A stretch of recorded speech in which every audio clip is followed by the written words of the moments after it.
I'm good right now. Good. Yeah, everything looks perfect. I'm excited to be here with you guys on this Friday morning. Are you recovering, Tommy? Well, this week has been a little bit of a fog, I will tell you. It seems like it's 7, 8, 10 days of wide open, work with the tournament. I go to work in the morning and try to make a living, and then volunteer as much as I can from noon till 8 or 9 o'clock at night, sometimes during the week of the tournament. So it's a busy week, and yes, I'm recovering, and we're getting there. I know you're exhausted.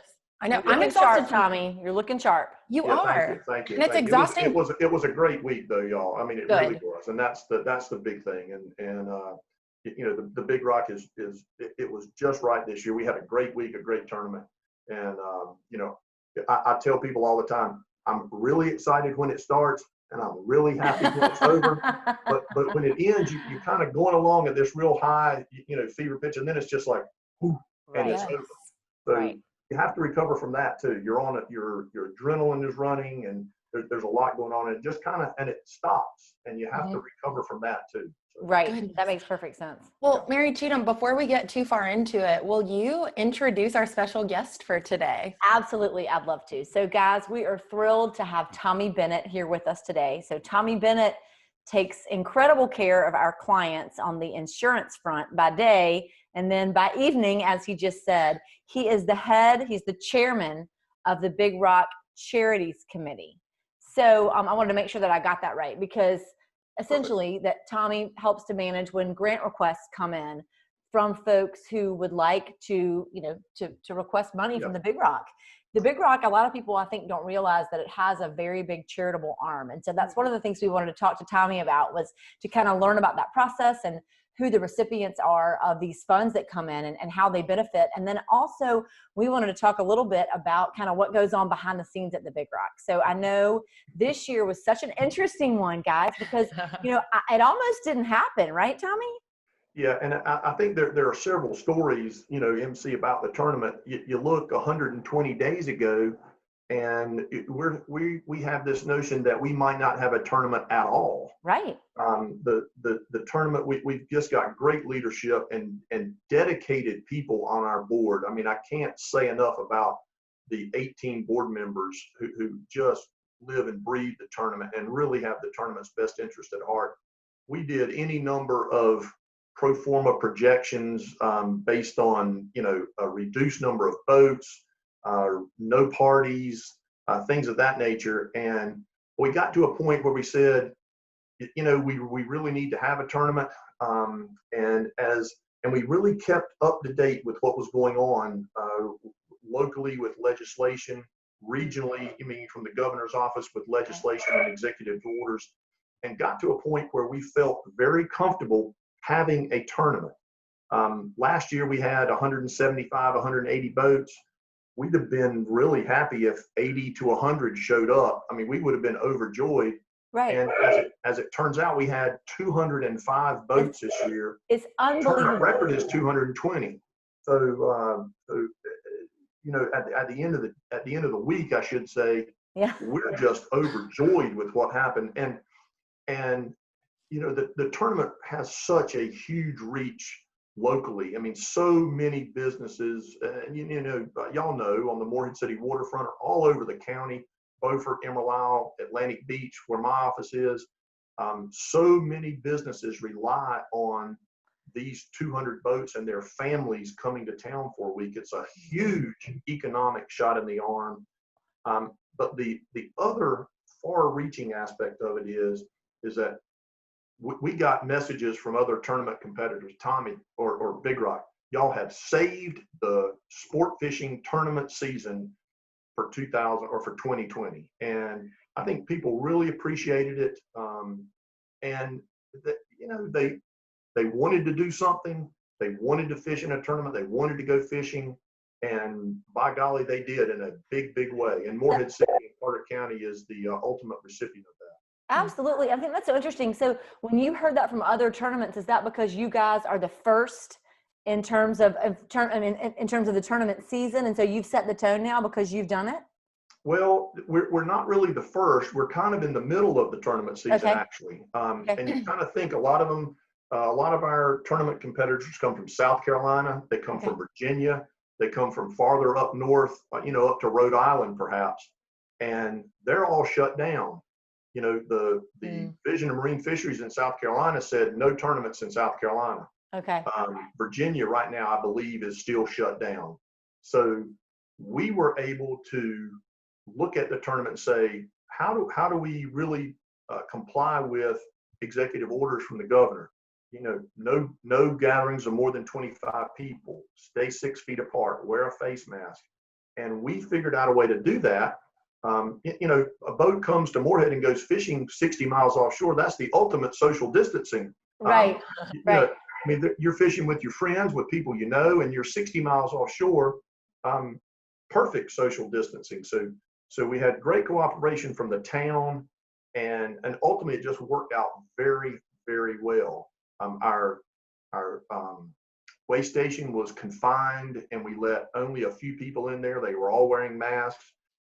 At our store, which is just a huge economic benefit to the community, we had a Walmart monitor out front. We let 50 people in the store, so when 5 people came out, 5 people could go in. Right.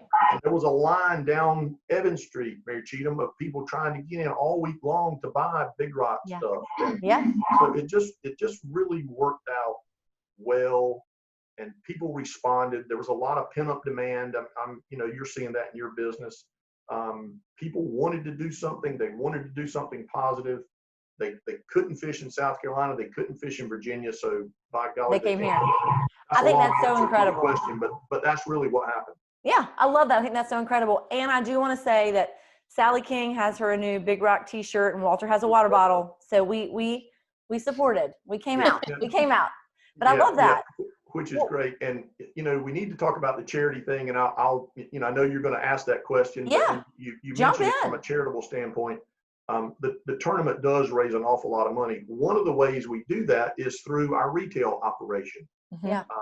Probably one of the more successful retail operations per square foot in the southeastern United States. But when people come and they buy a T-shirt or a performance shirt or a hoodie or a hat or whatever they buy, a water bottle, umbrella. We sold a lot of umbrellas this week. I'm sure you did. The profits from that go to our local charities, and we can't emphasize that enough. The tournament has just done a great job in the philanthropic work that it does. It is the single largest philanthropic organization in Carteret County, and is one of the largest single events in Carteret County. So it serves these dual purposes of economic stimulus and philanthropic work all at the same time. I think that's so wonderful. And it highlights a lot of the things that make our area so special, right? I mean, our proximity to the Gulf Stream, and just, I think there are so many things about our natural resources around here that also are highlighted through the tournament. Yeah. So I think that's just so wonderful. Tommy, tell us a little bit about, so there are some core charities, I understand that you guys tend to support, and then you also accept grants from other charities who would like to throw their hat in the ring to receive some of the funding. Is that right? Right. That's absolutely correct. We have a group of 8 or 10 core charities, that we support every year. We're going to give them money just no matter what happens, and they're going to get money one way or the other. Martha's Mission, the food cupboard in downtown Morehead, the Hope Mission, the men's, women's homeless shelter and soup kitchen they are in town, the Boy Scouts of America here in Eastern North Carolina are a recipient. We support the Take a Kid fishing program every year. Groups of children come that never get a chance to go fishing, and they go fishing on a headboat all day long or on a fishing pier. We big supporters of that. One of the more interesting things that I really like is we bring the North Carolina Symphony to town every year. Every 4th grader in Carteret County goes to a North Carolina Symphony educational concert and has, what, in my opinion, a great cultural experience here in Carteret County, and exposure to the symphony, to the arts, to music education, and it's quite an undertaking. All these buses from, Carteret County is 90 miles wide from one end to the other. They all converge on one location for an educational concert.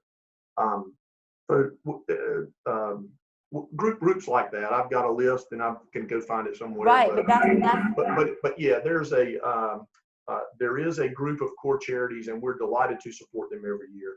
Additionally, we take grant requests every year, and our grant requests, we're really looking, guys, for brick and mortar type projects. We're not too interested in funding ongoing operations. Don't take this the wrong way, but if you can't pay your electric bill, then you're probably not the charity for us. That's probably not.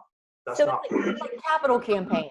We're interested in capital brick and mortar stuff, and you can see it when you look around town and you see the Big Rock Stadium built over in Morehead City. Right. We're just delighted to be able to do that. And when somebody comes to you and says, look, we're going to build a baseball stadium and the Morehead City Marlins are going to play there, you think the Big Rock tournament loved that? That was great. We've recently been involved in campaign with the local chapter of the Salvation Army. We helped buy the land. It's a beautiful building. That building. Mm-hmm. The Crystal Coast Hospice House out in the Newport area, we bought the land there. And the interesting thing about those two projects is when you're trying to build a $3, $4, $5 million building, the first thing you got to have is land.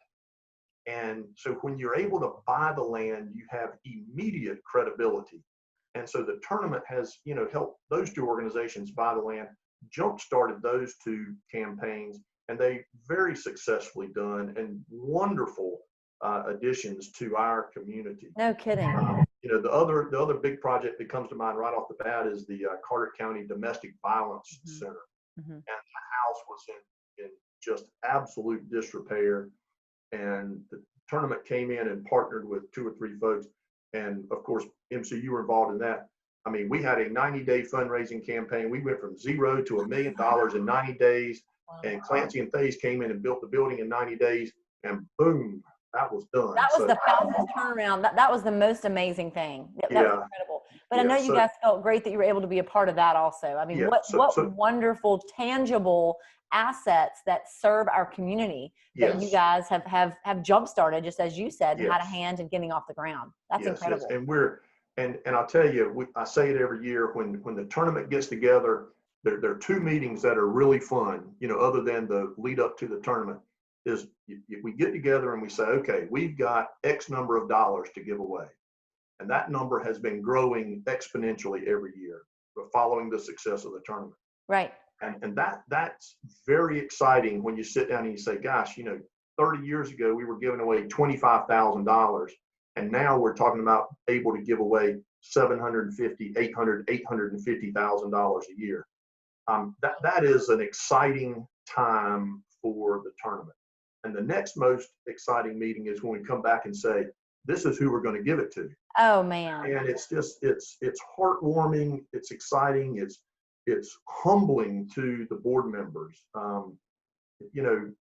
We're all volunteers. We get paid lunch at 9 meetings a year, and we get 2 T-shirts a year for being volunteers. That's it. Right.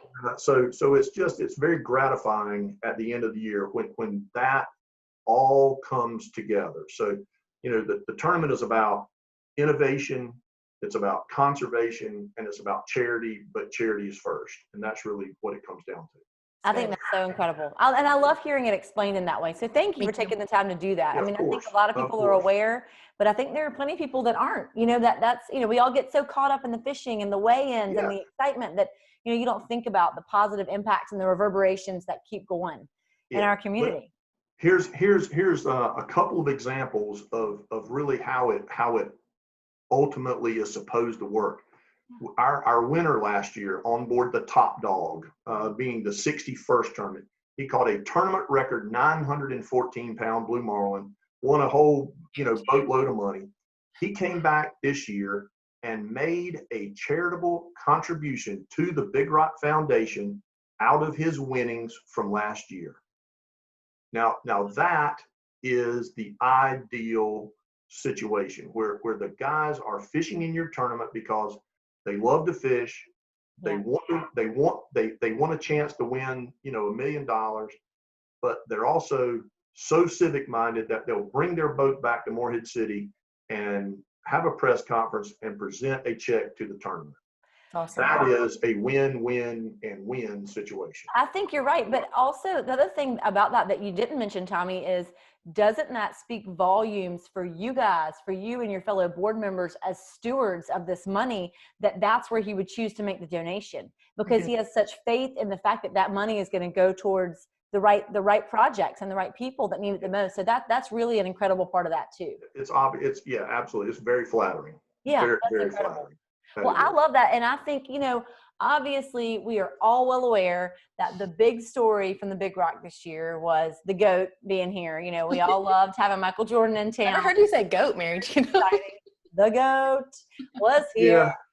So that was wonderful. And, and I know that got more eyeballs on this little town than any money could have bought. So that was super exciting. And that's very true. Michael Jordan came and fished the tournament the first time he has ever fished in the Big Rock tournament. He's got a beautiful boat. As you know, he loves any kind of competition. So, he's all in about that. And I think he was at the end of the day, when you look at it, he caught a fish in the tournament and weighed it in. And he was very gracious with his time. He came out, he spoke to the reporters. He was present, he was available. He was just like any other fisherman. There was a little bit bigger crowd at the weigh station when he was there, but he was a fisherman and he was a competitor. And he was pretty much left alone, I think, in town, which was great. The town welcomed him warmly, obviously. They were respectful. They were very respectful of his time and of his privacy. At the same time, and on the other hand, you can only imagine the media hysteria of his weighing in this giant, monster 442-pound blue marlin, as it ended up in the news. But every major news organization picked it up. Right. It was on ESPN. It was on, it was on the Today Show. And the old saying is, I don't care what you say about me, just spell my name right. Everybody spelled Big Rock Blue Marlin Tournament right. Everybody spelled Morehead City, North Carolina right. And we've got all kinds of data have come back to us from the Tourism Development Authority advertising people, for example, saying, guys, you got X number of dollars of free publicity. Again, another win-win-win for the tournament, Morehead City and Carter County, and ultimately our charities. Absolutely. Well, that's the truth. That's the truth. That's just how it is. It was a great shot in the arm, and I do think, with all honesty, he will be back. Well, I hope so. He had a great time. Breaking news. And Tommy, I love that he was here, and let's not let him overshadow all the other wonderful things that happened, such as the Top Dog story. That's amazing. And so I think as we're wrapping things up, I think we're so grateful that we had MJ here. And tell us kind of what else do you have in your back pocket that is one of your kind of favorite stories about something that happened that we might not know about. We were also wrapped up in things, but I feel like you missed so much because we didn't have the access that you did. So what's one of your favorite things that happened? Yeah. I think that there were just so many little unique things that happened, but one thing that really doesn't come across is this is a family event. Mm-hmm. There were so many fathers and sons fishing together, so many fathers and sons and first cousins and brothers-in-laws that won money in the tournament. The guys that won the tournament, they were on a 35-foot contender, an outboard pontoon. Amazing. And at the awards banquet, they were so excited, but all of their family drove in from Pinehurst and Sneed's Ferry, and I must have said it 1,000 times last week. It's really a family affair, There are all these big boats and all this kind of stuff, but when it comes down to it, these are families that are fishing together. And there's grandfathers and fathers and grandsons and great grandchildren on the horizon, and we call them future Big Rock winners. When that 4-year-old walks up there on the stage, we introduce them as a future Big Rock winner. The family aspect of the tournament, I think, is something that does not come across to the general public, but it's a huge underlying part of the tournament. The other thing that I don't think people realize is, Adrian Haller, who most people who follow the sport fishing world, the sea striker, he finished second this year. He's won the tournament twice. He's finished second 3 times now and third twice. But on his boat was Christian Bedsworth, whose grandfather started blue marlin fishing in Morehead City. Wow. Pete Zook, little Pete Zook, is on the boat. His father has been a charter boat captain in Morehead City for years, and his grandfather, Peter Zook, taught half the captains in Carter County the captain's license course. Adrian's on the boat, and there was one other family on the boat. It's just the generational aspect of the fishing community here in Morehead City, which dates back to the early 50s. When it really started, that's the stuff that you just don't know. You see this beautiful boat pull in and you see a guy win a lot of money, but it's the guys that are on the boats, I think, their family and the generational aspect, the historical aspect of it is something that I find very appealing, and I think people are interested in. I think you're right. And when you were talking about family too, I mean, I know that there was some overlap in terms of, different generations and families that were working on these boats, that are the captains, that are the mates, that are, there was a lot of family there too, which I think is so cool. Not just the people who were on there to fish, but the folks who were making it happen. Sure. Pretty incredible. It's just a family affair. Yeah. And Big Rock, I think, going off of what you just said, Tommy, with the family aspect, it's teaching kids how to work hard. It's teaching people how to communicate, but it's also creating these memories that I think people pass down in their families for years to come, whether they're on the boats or they're at the weigh-in. People can say they saw a 935-pound marlin weighed in last year, or they saw Michael Jordan at the weigh station. So I think you guys are just really harboring memories for so many people. Yeah. I agree. I totally agree. I think you're right. You're right. So many people, we hear it from the competitors, obviously want to come back every year, but we hear it from the guys in the crowd. They say, we plan our vacation around the Big Rock tournament because we want to be in town to go to the Morehead City waterfront and experience this, see it, be a part of it, revel in the excitement, buy a t-shirt, eat seafood on the Morehead City waterfront, the whole thing. It's all there. It's awesome. Great week. I love it. I think it's so great. Tommy, this has been so wonderful. I love kind of having the inside look, and I love that we've been able to pull back the curtain a little bit on all that goes into it and all the good that it does. And I know, you've made it to Friday. You've made it through a busy work week after that crazy week last week. And so I know you can't wait to put your feet up this weekend. I know Miss Wanda's going to take great care of you. Yeah. You're absolutely right. I know, she always does. I know I'm a lucky man. Well, Meg, will you ask Tommy our favorite question? Of course I will. Tommy, this is a question that we ask all of our guests here on Coffee with MC. Yes, it's from a podcast that Mary Cheatham and I listen to. It's called For the Love with Jen Hatmaker, and she asked all of her guests this question, and we would like to ask you, Tommy, what is saving your life right now? Oh, boy. Well, I think the first thing that comes to mind, Mary Cheatham actually just invoked my wife named Wanda, and I can tell you the love of a great woman is a life-saving thing. And I'm going to tell my wife that I said that tonight. She's not going to have to. She's watching. She's watching, and maybe she's crying right now, but I don't know. But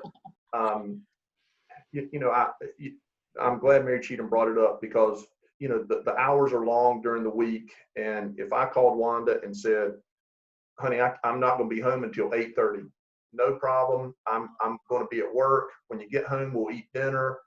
It's not a problem. Honey, I've got to be gone all day. I can't make lunch today. not a problem. I'll see you when I see you. Oh. So I would say I'm a very lucky man, number one, and that helps save my life every day. This is 180 degrees away from that, but I'm an old dog, but thank God I work for a company that embraces technology. And literally for the last 120 days, if it weren't for this laptop computer and Zoom meetings and our ability and our agency to be able to spread out and send 50 people home to work in their own home and allow them to take their own computers or whatever home with them so that they could stay productive and we could stay productive and be on top of things. I'm just, technology is saving my life right now. There's no question about it. Oh, we agree. You know, so on the 180 degrees. Those are good ones. The love of a good woman and technology. You reeled in a good one, Tommy. No pun intended. I love that. That's good. Tommy, thank you. Tommy. Yes. Oh, it has been my great pleasure. I've thoroughly enjoyed this.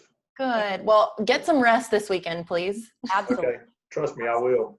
Have a good one. Good, Tommy. Thanks for joining us. Bye, girls. Bye-bye. Bye. Oh, well, Meg, that was a really good one. That was so interesting. I loved learning all about that. Loved hearing about the Big Rock and kind of, you know, God, I can't even imagine what goes into that. I wish we'd have more time to dive in with Tommy about the other 52 weeks, other 51 weeks out of the year. Yes. Yeah, I agree. And I think everything he said about Big Rock, it's, I like how you said, you hope that people are excited that things like Michael Jordan coming and fishing and whatnot, awesome. But I hope folks understand that it's 51 other weeks out of the year that prepare them for this 1 week. And I think stuff like that and the awesome stories and the celebrities that come through, it's a cherry on top of what these folks work so hard to do. Absolutely. Yeah. And I was thrilled to understand more about, you know, the role that the Big Rock, I mean, I knew that they'd had a role in some of those projects, but so interesting to think about that they really gravitate towards capital campaigns. I didn't know that, I didn't understand that, but it makes perfect sense. Yes. And since he was saying that, I was picturing things in town and I'm like, I just never put two and two together. Right. Cool. Yeah, it's really neat. That. Me too. That was really good. Well, thank you for doing that with me. I know. Thank you. Are you about to slither out here without the final question? I was hoping that I was going to. What's saving your life today? You know, that is such a good question.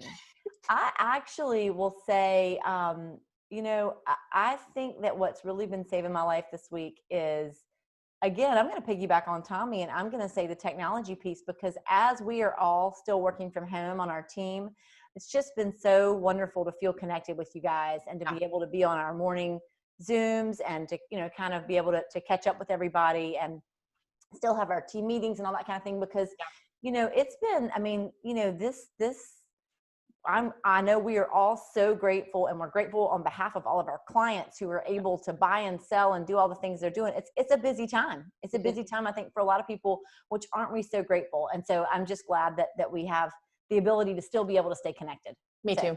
Yeah. Me too. That's a great one. Ours, I think I share this with you as well, but we are selecting our scholarship winners today. And I am very excited. This was kind of for those of you who might not have heard about it, this was a passion thought from Mary Cheatham that kind of bloomed into something really beautiful. So we're excited to pick the winner of the Silver Lining Scholarship today. Again, it's for 2 graduating high school seniors. They don't necessarily have to be local. The first place winner wins or gets $1,000 toward the next steps in their educational path, whatever that might be, and then an additional $500 to donate to a local charity of their choice in their name.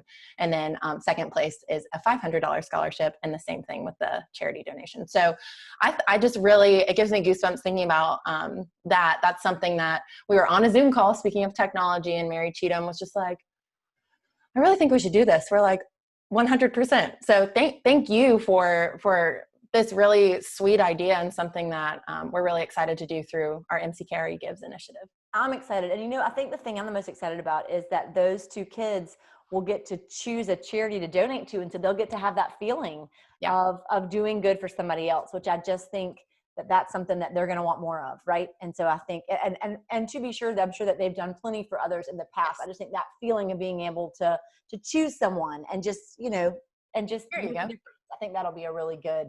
Me too. It's contagious. That's for sure. Yes, that's exactly right. That's Awesome. right. Oh, Mary, Happy Friday. You too. I hope you have a great weekend, and I will see you next week. That sounds great. Thanks, Meg. Bye. Bye.